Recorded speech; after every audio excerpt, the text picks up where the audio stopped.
AI is not a monster to be feared. It's a monster to befriend. This was always meant to be as kind of a empowerment of the people who were disempowered because of earlier technological disruption. Welcome back to My Robot Teacher. I'm Sarah Senk. And I'm Taiyo Inoue. And this episode feels really special to us for a few reasons. Yeah, for sure. It's been a year since we started working on this podcast, which is insane to me, right, Sarah? I mean, a lot has happened. Yeah, that's true. So much has happened. I mean, it's not just the podcast, right? It's also, of course, AI, higher education more generally, the world tearing itself asunder in various ways, but also the integration of our institution with an entirely different institution 400 miles away. I love how the scale of this went from like the world falling apart to our university merged with another university. Oh my God.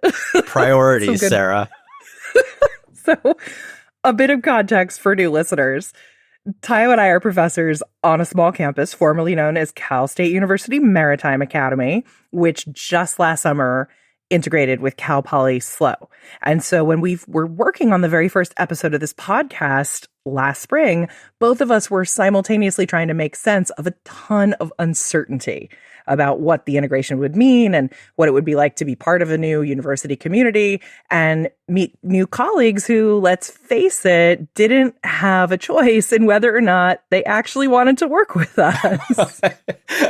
I mean, while that's true, I mean, can we just back up? Let's be real here.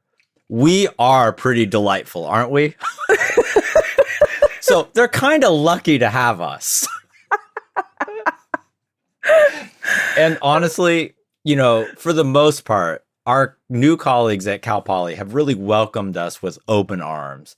And one of the real joys of the past year has been getting to know them. Yeah, and today's guests are two of those colleagues, computer scientist Foaad Khosmood and journalism professor Kim Bisheff.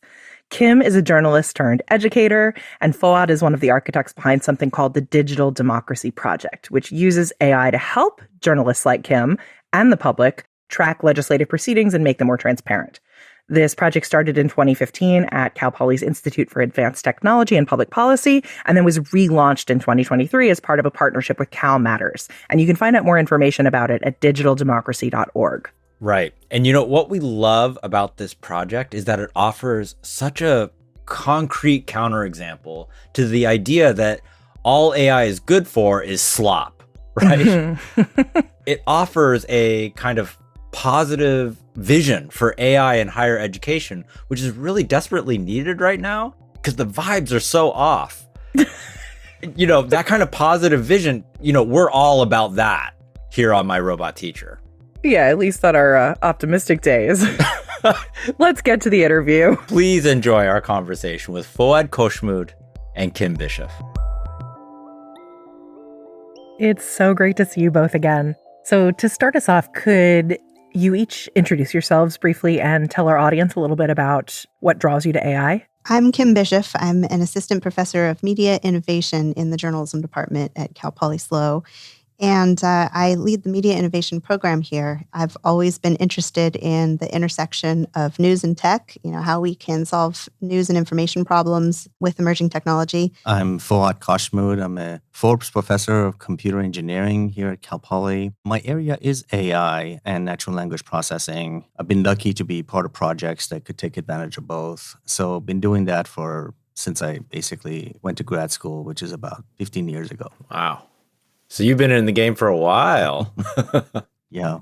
Yeah, that is such a useful reminder for people new to this stuff that AI didn't begin with ChatGPT. Yeah. But it also feels like from where Taiyo and I are sitting that the backlash has really intensified right as it seems to be becoming clear to most people that this is not just a fad.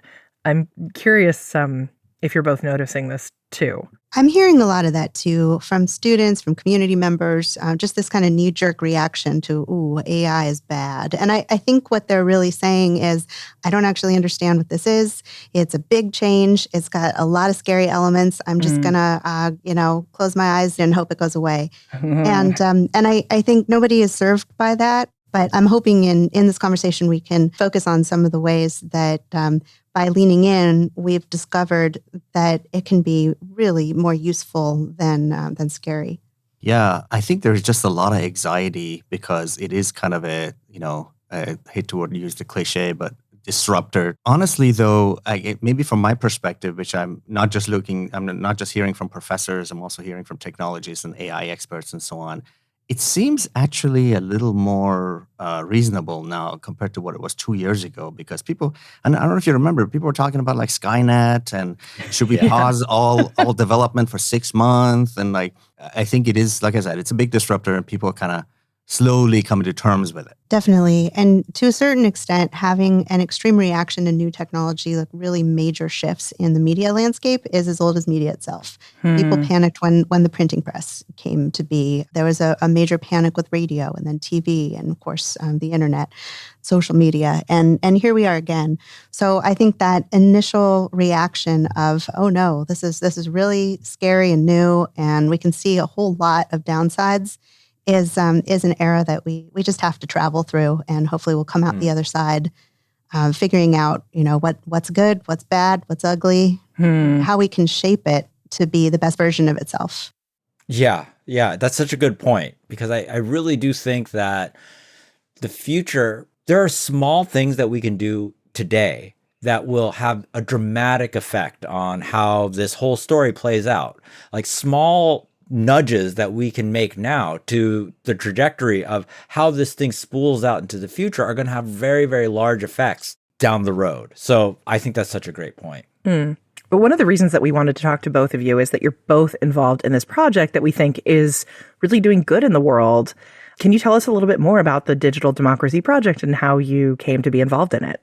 Sure. This is a system that brings the proceedings of state governments to ordinary people so that you can see what was said, who said it, and what the background is, from the people who are representing you. This was not available before because the state doesn't actually produce these records.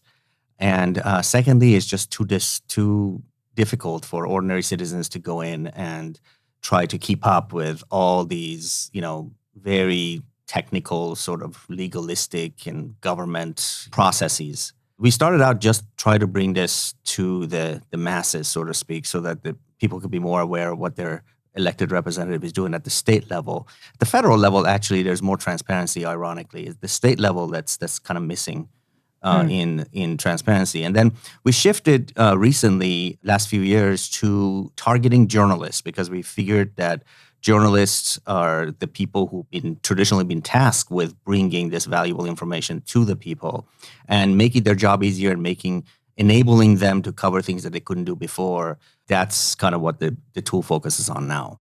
So, Kim, how did you come to be involved with the Digital Democracy Project? How has it impacted your journalism classroom, for example?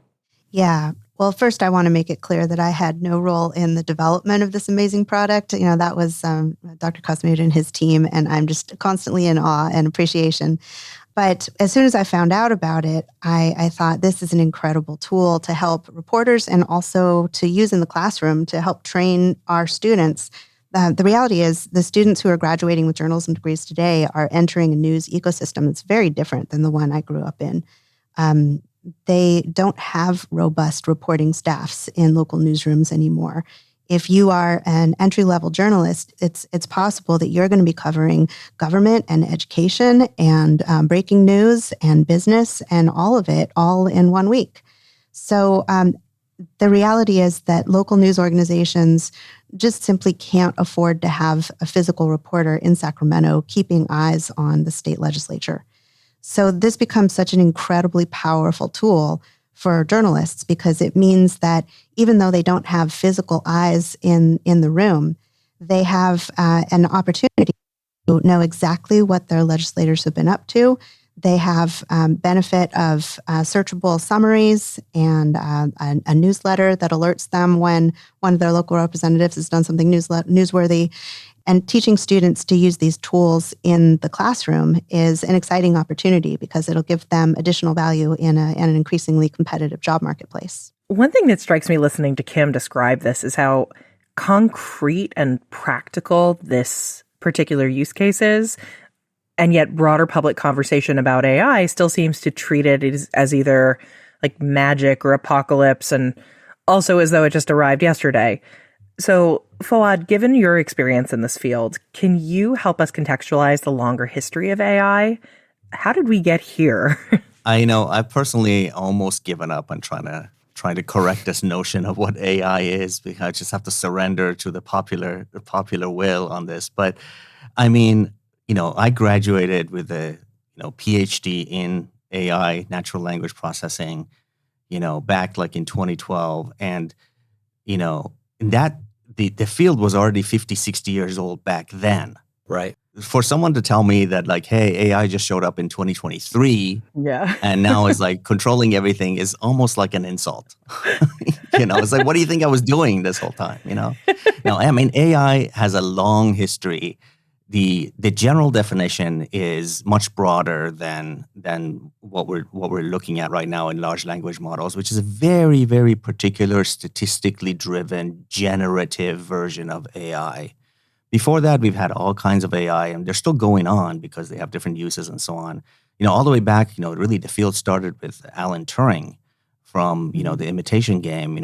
Some of you remember the movie, it was great. Really recommend it. During World War II is when the field started. So what we have recently is just basically the advent of a lot of computing being available and lots of data being available. This is something that wasn't so until like early 2000s, right? Once these two elements were available, you could do just enormous amount of computational processing. And so for the first time, you had a chance to sort of like mine all the interesting patterns of large amount of data and then put it together in this one unit called the model. And then this model is now available for anyone to sort of interrogate it with the kind of pattern that they're looking for and get their answers that they want. But really, all of it is kind of embedded inside of the model based on the statistical properties of all this, data that we've had, mostly everything on the internet and all the books and all the newspapers. And, a large number of these things are under lawsuits at the moment because of different companies are still trying to figure out what the legal landscape is and so on. But essentially, that's what it is. I mean, it is a model of language, that is to say, it models what is a correct response to something. And the important thing to realize is that it's not a model of reality. It is a model of language. So you can get a correct response to something, but that has no bearing on what is actually true in the real physical world. I guess the way I've always thought about it is because it's sort of a model of language. But I still think that there is a way in which language carries within it a kind of representation of reality, so that we get a kind of coherence or some kind of, maybe it's not directly, certainly it's not directly perceiving reality, but there's still going to be some kind of structural correlations, let's just say, between what happens in reality and what happens in these language models. So I think that's part of what makes them so incredible. Yeah. I mean, I didn't mean to say that they, are falsehoods. That's not what I mean to say at all. I just mean they represent what has been articulated in language. And so, lots of things. I mean, obviously, everything in scientific papers has been articulated in language and has good basis in reality because it's based on science and so on. So it has everything on Reddit. Right, exactly. On top of everything on Reddit and Twitter and everything and so on. So that's part of the issue, right? That's part of like the critiques that I've seen is because the system really has no way of distinguishing between these kinds of different sources. Companies have been trying to address that. For example, if something comes out of Wikipedia, they value that higher than if something comes out of Reddit or Twitter and so on. So they are trying to address it, but it's a tough problem. I have a friend who works at a major tech company that will go unnamed, and he is very skeptical of large language models. Oh, it's not an uncommon story, actually. And he was telling me recently that he thinks they're kind of going to plateau and that they can only really improve in domains where there is a really, really clear standard of correctness. So more in like math and science and things like that. In other words, where claims can be measured or verified, but that for everything else, LLMs will plateau because language is so messy and meaning isn't easily pinned down. I'm curious if you agree with that. Absolutely. This is part of the reason why earlier we were talking about professors worrying about students using AI to write essays and so on, but it's actually a much bigger problem writing code. Because the code it writes, if you were to somehow compare it to the English that it writes, is much better than the English that it writes. Much less hallucination, much more accuracy. It's almost perfect first, second year, computer science problems. And that's exactly what you were saying, because the combinations of things that you can express using code are so much smaller. The vocabulary is so much smaller. And there's no inherent ambiguity like there is in human languages. How are you responding to that in the classroom right now? Like, what are you doing with your assessments? A lot of people in my department and elsewhere are doing a lot more written tests. So this doesn't address all of it, because one of the things here at Cal Poly that we value is like learn by doing and project-based learning. And you can't really do project-based learning, on paper. So it doesn't address all of it, but I think across the board in computer science education, there's going to be a lot more tests. This is funny because I visited, last year I was on sabbatical in London, in Imperial College. And, they have this European tradition. I didn't know about it. I mean, I kind of knew, but I didn't know the details. But, they have like a whole test season, right? Oh, yeah. So at the end of the academic year, it's like 7-8 weeks of just testing stuff that was presented first to you like in September, Yeah. It's brutal and it's very old school, but it's definitely LLM proof. Totally. I had a year when I was on my dissertation fellowship and I taught at Oxford as a non-stipendiary lecturer, the most prestigious and least well-paid job I've ever had. Right. But the teaching experience was really unparalleled because it's mostly one-on-one tutorials. So my whole job felt like it was to prepare students to take these very high-stakes, handwritten, timed, essay exams. But it made the teaching feel so intensely collaborative. I don't know how that system where you have like a low stakes process, these low stakes gradeless individual tutorials and then a high stakes final cumulative test lands now in a time when there's a lot, when there's much higher anxiety. But 20 years ago from my end, it was a really amazing experience because it felt a lot like a kind of intellectual apprenticeship. Right. And I reflect a lot on that lately about the different types of intrinsic and external motivation structures that there are and how they might shape our classroom experiences and make us into either mentors or like academic integrity police or something like that. So Kim, is AI doing anything to the journalism classroom these days? Just curious. Sure. I know what news articles look like when they're written by first and second year students. And I know what news articles look like when they're written by ChatGPT or similar. We have a frank conversation about what our policy is going to be and how we need to preserve our fragile relationship with readers above all. Our trust relationship is already vulnerable. And so every misstep we make erodes that even further. I really lay on the guilt first and foremost, preemptively. If I suspect that a student has been getting an AI assist, I'll just have a conversation with them. I don't accuse anyone. We all know that the digital tools that claim to be able to detect that aren't reliable enough to accuse anybody for sure.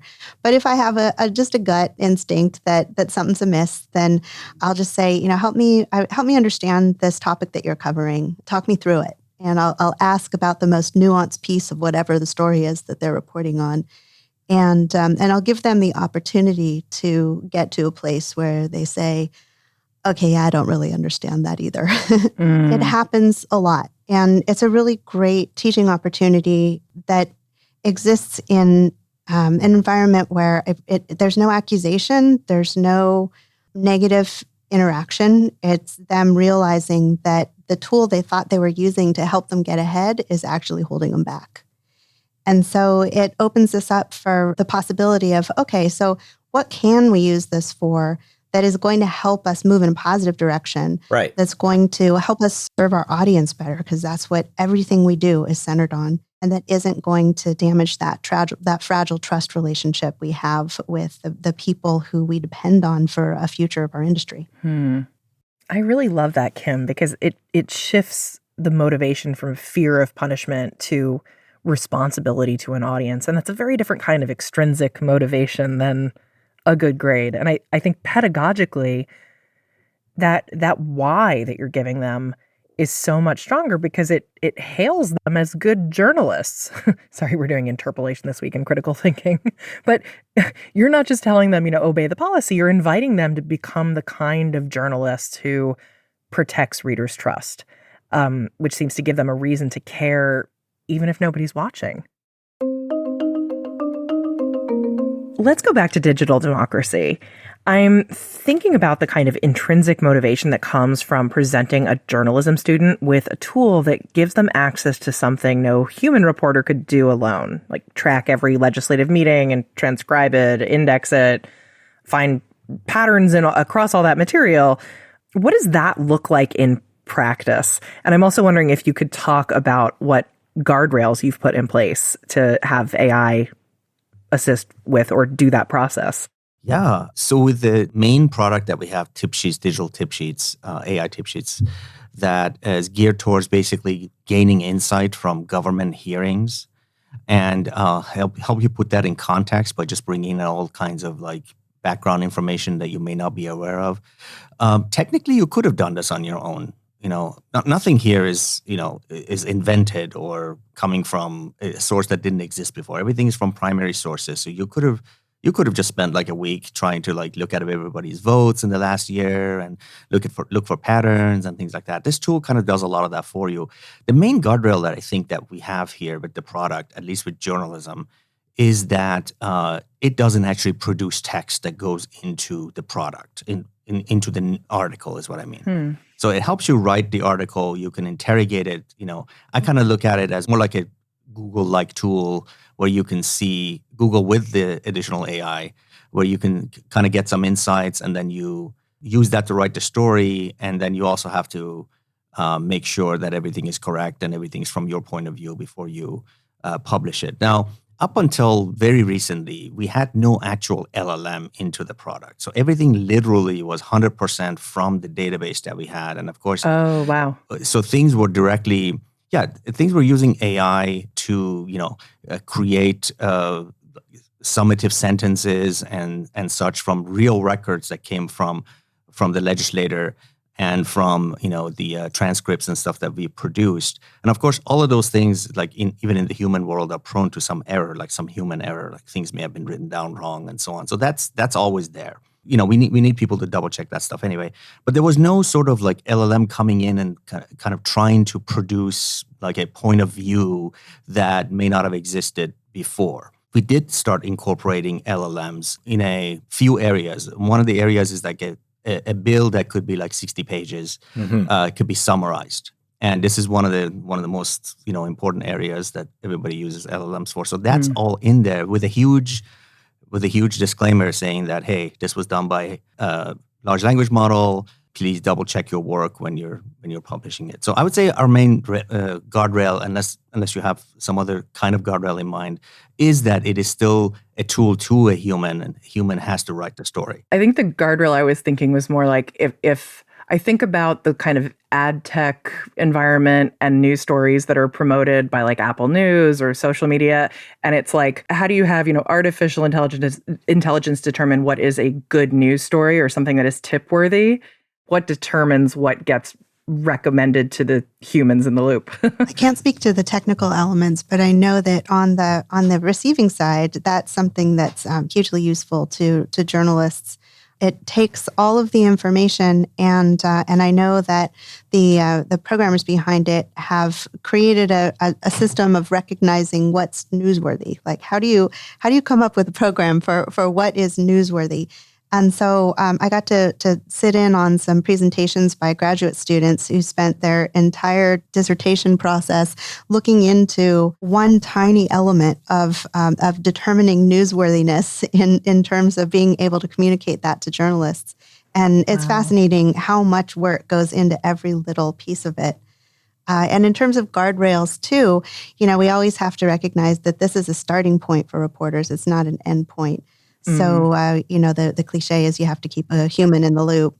And that's absolutely an important part of the process still. There's a transcription team based in San Luis Obispo that's operated by CalMatters that helps ensure that the transcriptions that are coming through automatically are naming people correctly and things like that. Okay, bear with me for a minute.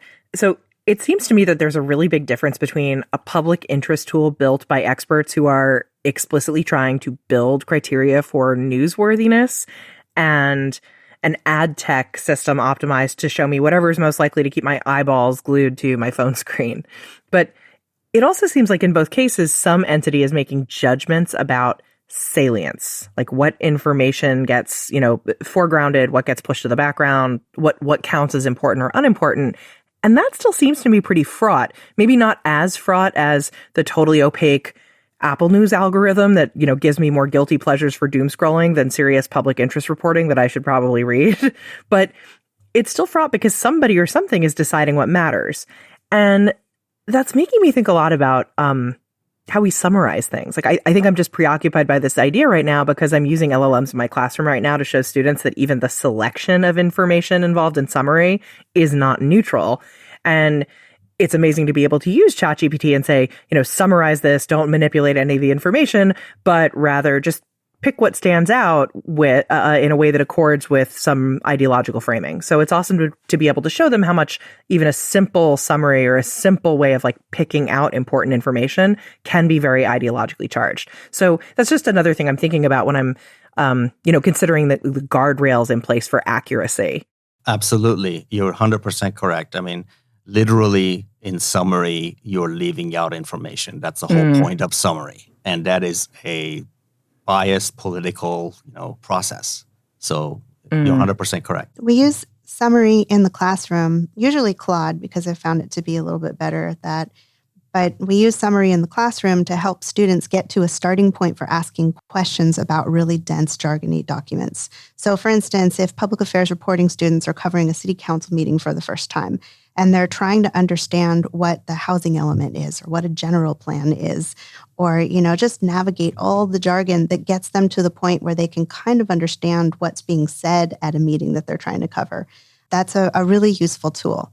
And they understand that it isn't a complete package. They understand that the act of summarization in and of itself can be problematic, but it shortcuts the process of helping them get through a 200-page staff report that's packed with language they don't understand so that they can then interact with the humans in the room and ask questions that are grounded in a baseline understanding of the issues at hand. Yeah, it's definitely a trade-off, but I also think about how, Kim, you're highlighting the difference between taking a summary that you get from an LLM as a given and not, double checking versus using a summary to acquire a provisional understanding of language that might be totally alien to you, and then use that as a baseline for engaging with experts and having those experts help you understand in this iterative way. It's funny to kind of imagine how all of that jargon, which is, so ubiquitous in our modern life, can almost be it's like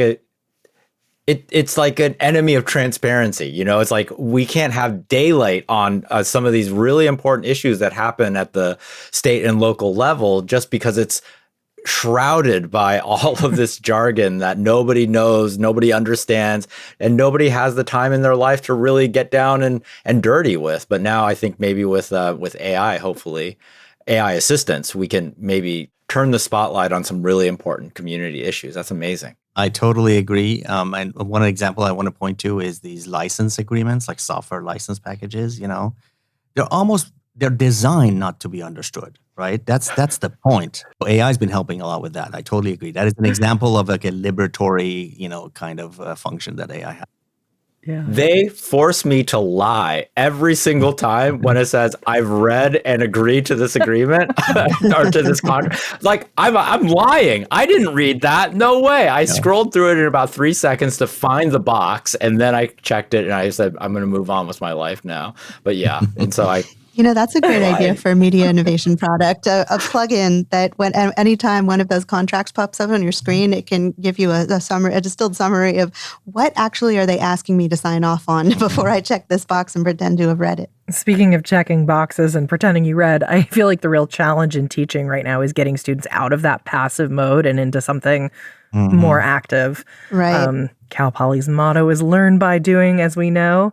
So, Kim, I'm curious how a tool like digital democracy helps with that in your classroom. One of the big challenges for especially newer news students, journalism students, is story finding. One thing I have my public affairs reporting students do, instead of just saying, "Hey, go cover state legislature. What are new laws that have come up and how do they affect you?" I have them go to digital democracy and search by the issue that they're interested in, or search by one of our legislators and see, okay, what are some laws that are going to go into effect in this next legislative session that apply to our local community and the issues that I happen to cover. And doing that exercise helped them understand news value in a new way. So they knew that if there's a bill that passed or failed to pass, or that failed to pass because people just didn't show up to vote on it, they understand that that has news value because of the timeliness, because of the relevance to the community, because of accountability for their legislators, and they understand that that's important for them to write about. Then they get deeper into these tools, and they can look back and start to answer the question of, okay, so why did my legislator vote against this, or why did they not show up for the vote even though they claimed to be in support of it? And then the tool allows them to very easily look at, okay, so where are they getting their money from? What interest groups might be aligned with them in a way that explains their voting behavior or their lack of voting behavior?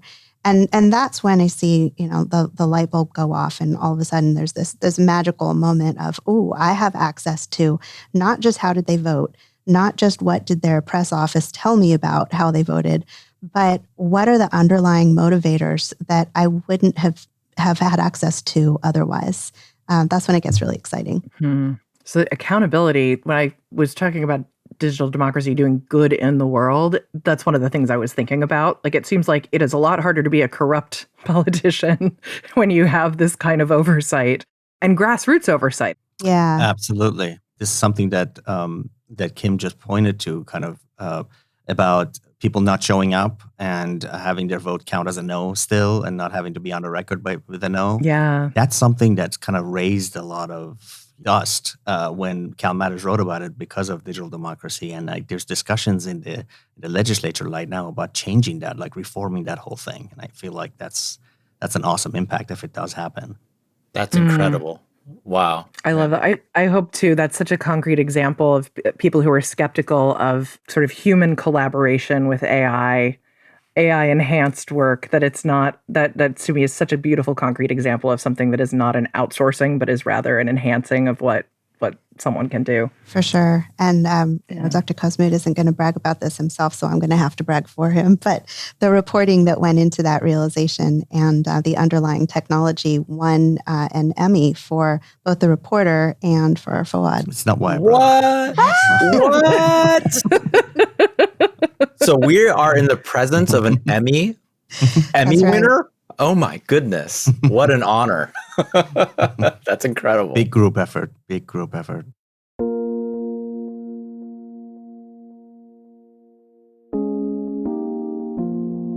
Taiyo and I have been arguing, I think, throughout this podcast that LLMs can act as a translator between disciplinary silos, that they can like reduce the friction that comes from experts in different disciplines speaking different languages, so to speak. And so we think it actually enables us, we found in our experience, it enables us to think together and see new pathways that neither of us alone would have seen because of these differences that we bring. And so Taiyo has used this image of a mountain of abstraction where different fields are climbing different paths, and then you can sometimes see the hidden roots behind you and how that is a generative process. And so I'm really curious what it's been like for you two, a journalist, a computer scientist, to collaborate, with other people across so many different disciplines in this way. I'm curious to know, what have you learned from it? And in practice, what are some of those hidden roots that you've discovered by teaming up with people across silos?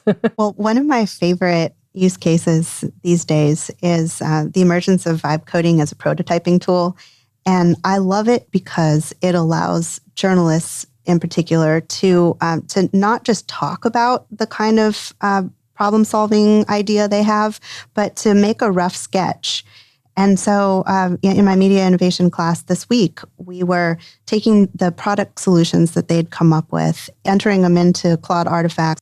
Then they get a proof of concept that they could share with developers so that they could understand really what they're going for. Forget about the fact that, none of us understand the underlying architecture. We have no idea if the actual code underneath it is a smart solution or a stupid solution, or if we've got all sorts of security vulnerabilities and things that, are the reason it's just a starting point and not an end point. But it allows us to communicate with people that in a language that's closer to what they understand, so that we can be on the same page for these interdisciplinary projects a lot sooner.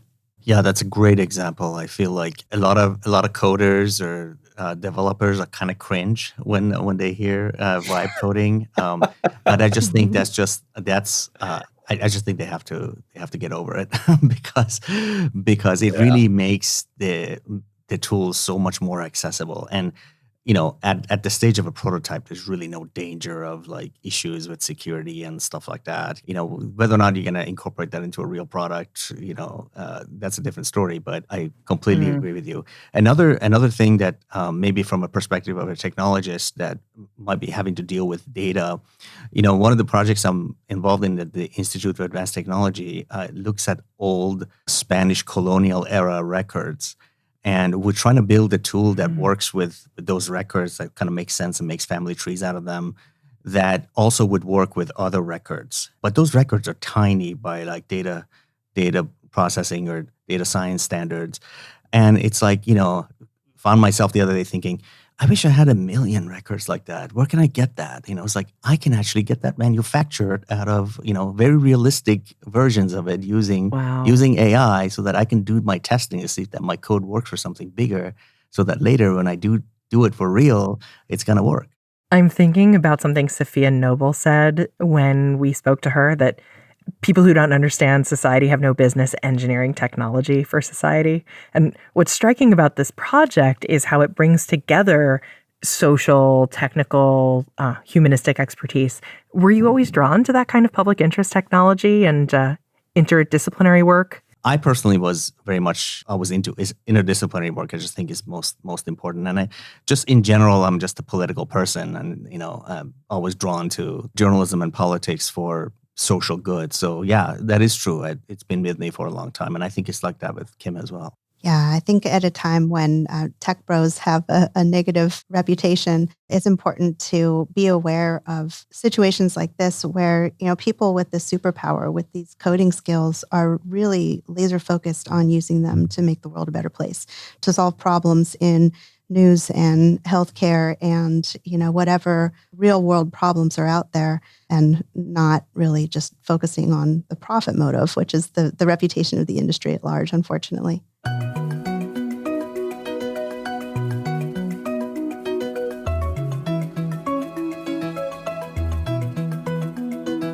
So we're in this current AI moment, right? This AI wave, this tsunami, which is hitting all of society. But this isn't the first time, right, that something massive has really hit the world. And we're all old enough, we're all sufficiently old that we can look back on the social media revolution that took place, a decade or two ago and reflect on that. And in particular, this had immense impacts on journalism. And I'm wondering if you two could speak to that a little bit. Can I add one thing to that? One other thing for context that Taiyo and I have often talked about is if some of the AI fears are maybe the result of a conflation of some of like the worst lessons of the social media era. And I know this is coming back into the spotlight thanks to those Super Bowl ads done by whatever genius does Anthropic's marketing, pointing that AI is advertising is coming to your chatbot.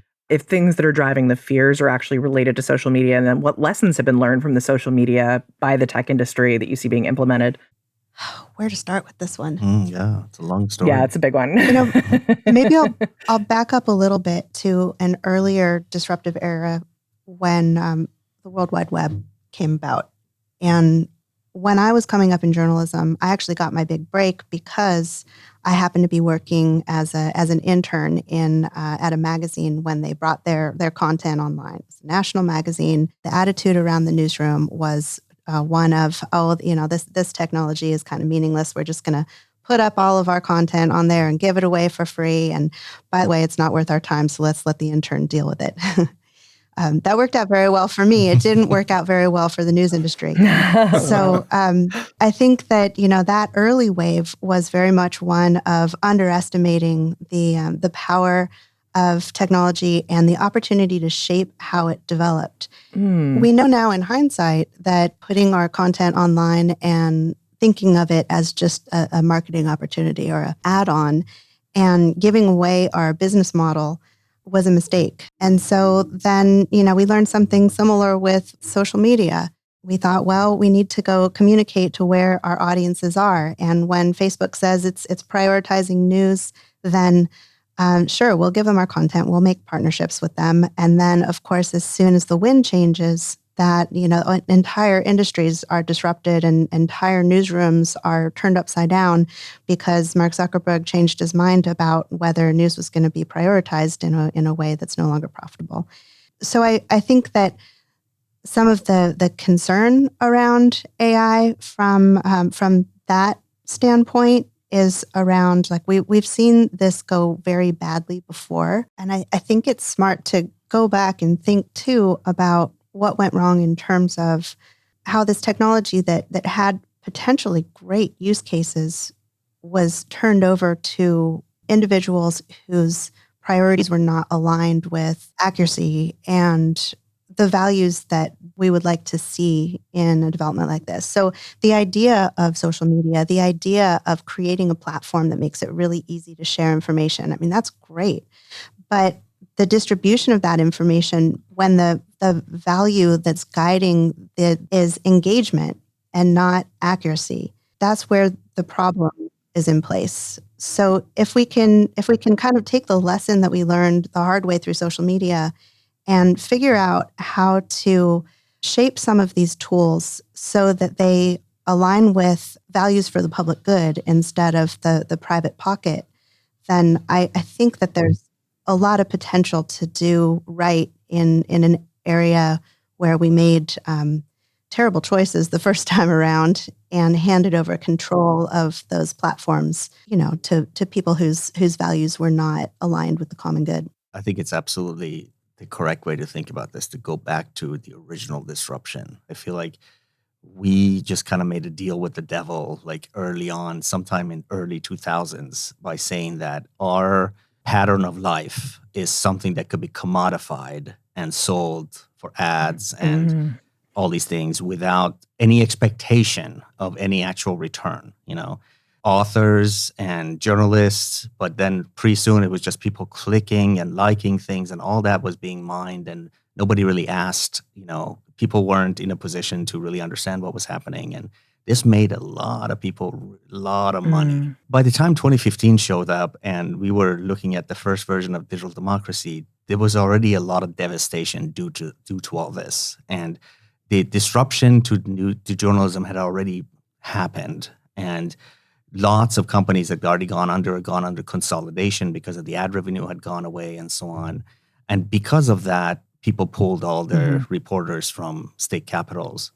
And so when we started, this was already something that had happened, and we were trying to address it. And I feel like since this realization has happened, there's more consciousness around what's been going on.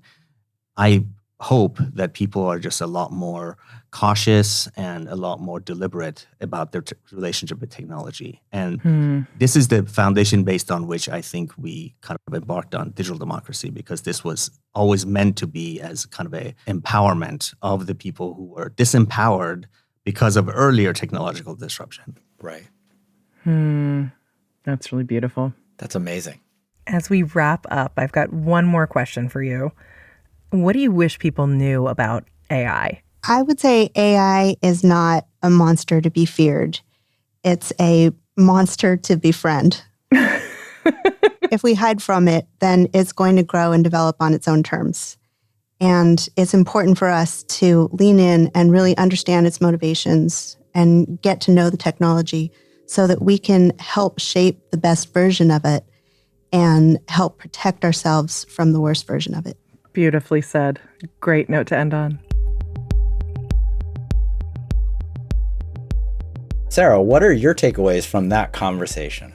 One thing I kept thinking about after we talked to Kim and Foaad is how often AI gets framed as convenience technology, where convenience is described in this kind of morally flattened way, where it's like laziness in disguise. Like someone used AI because they didn't want to write the paper, or they didn't want to read the book, or they didn't want to think for themselves, or something like that. But I think they bring up another kind of convenience we need to seriously consider, and that is the convenience of not needing 6 free weekends and a professional degree to like track how your representatives voted and who influenced them over time and what actually is happening in all these legislative hearings, you know? Yeah, totally. I love convenience tech, okay? And honestly, I'm not even sure laziness is such a problem. I mean, I'm just going to be real here. I mean, I love being lazy. I love convenience tech. I love that, for example, I no longer have to handwrite or hand copy a manuscript. I can just take that manuscript over to a photocopier, get the job done in 30 seconds rather than 30 days. You know what I mean? So I'm a big fan of convenience tech. Anyway, my big takeaway, because I've been thinking a lot about the concept of the attention economy, which is this old idea of Herbert Simons and others from the 1970s. Super old. Yeah, absolutely. The idea is that in contrast to the bad old days, information is no longer scarce. Like we're being absolutely pummeled by information, aren't we? Totally. And now it's our attention rather than information that's the bottleneck. It seems to me like the modern technological economy, and particularly social media, has gone some way towards kind of capturing and commodifying our attention, routing it toward silly, stupid, superficial stuff like engagement or like outrage bait or flattery, rather than to what really matters. And this can mean that some really important processes, like what happens in our local city council meetings or our state legislative proceedings, get zero attention. And that seems like a real problem. Yeah. I get what you're saying, that arguably the amount of information that any individual has access to today is, well, it's a blessing and it's also a curse. And we have in some sense been living in the dystopia of like many a literary imagination over the past decade, where we're seeing what happens when you have millions of people self-curating the information that they want to hear. Now, part of me feels like there's something a little bit perverse, though, in saying we need a technological solution to a problem that was created in part by technology, at least. But I'm also wary about collapsing all technologies into one undifferentiated force. Like what digital democracy suggests to me is that AI doesn't have to follow the logic of social media and extractive ad tech. It can be used to create attention where human institutions and individuals either no longer have enough of it or the support for how much is needed right now to process all this information. Yeah, totally. I mean, I really think like human beings just do not have enough attention to cope with the absolute fire hose of information that's blasting us all in the face, right? Totally. And what digital democracy is doing so brilliantly is to use AI to manufacture attention at scale. Interesting. It points a kind of non-human machine attention at things that were previously invisible. They were hidden in plain sight, Yeah. but because they were too dense or too voluminous or too Kafka-esque to process, it just goes completely, it's just completely opaque to us, right? Machine attention is hopefully tireless, it's scalable, and it's incapable of succumbing to tedium. At least I sure hope so anyway. And that's all relative, of course, to human attention, for which, yeah, this is a real problem. I've got a vision in my head right now of that red eyeball from Terminator just poring over a bunch of resolutions. Oh, for sure. Senate bills. Yeah. All those academic Senate of the CSU documents we got to read. Shooting them all down, terminated. Yeah. Well, ultimately, I think I agree with Kim when she talked about AI is not a monster to be feared, but a monster to befriend. Thinking about positive use cases does not mean having like a rosy-eyed view about the risks, but I don't think that we protect what we value by refusing to engage with the thing that's already here and already shaping the world, right? Sure. We protect what we value by actively doing what we can to structure the environments in which that thing is operating. And for us, that's the classroom, the curriculum, institutional norms around knowledge production, knowledge dissemination, and so on. Yeah. So, I'm already trying to befriend the monster, Oh, I know you are. Oh yeah. Hey Claude, kind of love you, Claude. Just between you and me. We'll explore that in another episode. If you enjoyed this conversation, please subscribe to My Robot Teacher, share the episode with a colleague, and please leave us a review on YouTube or Apple Podcasts. It really helps others find the show. And before we go, we want to thank the California Education Learning Lab for supporting this podcast and for making conversations like this possible. Thank you.